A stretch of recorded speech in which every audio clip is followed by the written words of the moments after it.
Akume bakin magana. A yau mana so zan yi magana. A yau magana, a yau da magana. A yau da magana. Kai ne fresh miya a kusan kin zance, an ce komai wuyar kullin gaskiya ka kamfanci. To na zo yi bayani babu kauce-kauce, in na tambaye ka yanzu in ji shin me za ka ce? Wani kallo gwamnati ke wayan arewa? Wawaye, banzaye, hatawuka, sakar karu dabbobin kwantarwa a yanka. Wa'yanda ba su san kansu ba hakika kallon da suke mana kenan amma yanzu mun farka. Yanzu ta fito fili ba san mu ake ba, ta tabbata mun gane ba ta mu suke ba. Tunda ba amfani suke mana ba, to su sani lokaci yadda ba za mu raga ba. Kuna gani sai kashe mu ake, amma kun ji ko maganar suna yi. Sun mai da mu kamar shanu da makiyayi, da sanu su ne wallahi ake maishe mu marayi.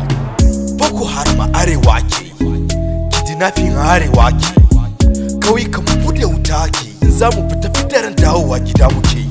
Na lura raina mana hankali ake yi, ta yaya za a samu bindiga gurin makiyayi? Kuma ba ma bindiga ta da ba ta yayi. Domin gaji da wannan rainin wayo, za a kashe mu a fito fili ai babu koyo.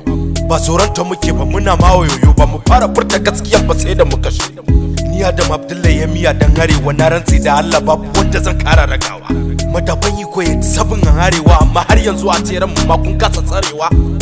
Asibitocin mu ba magani, ba titi, mata masu nakuda sun bani, babu wutar lantarki da more zamani.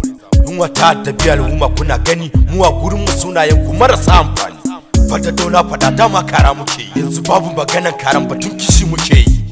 Ina kira ga mawakan arewa da yan fim din arewa, marubutan arewa, masu barkwanci da suke cikin arewa, ba ma lissafi ba duk mai daukakan cikin arewa, da wanda suke da hanyar tura sako a arewa. Mu fito kanmu da kwarkwata nuna kishin arewa, don na ga mun fara zama maroka, wanda iya sa mun tsinci gaskiya mun kasa dauka. Mu kawar da ido kan me za a baka, don kusi sun ka daina cikin an daina yayinka.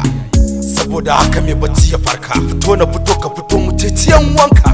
Akume bakin magana. A yau na zo na gama magana.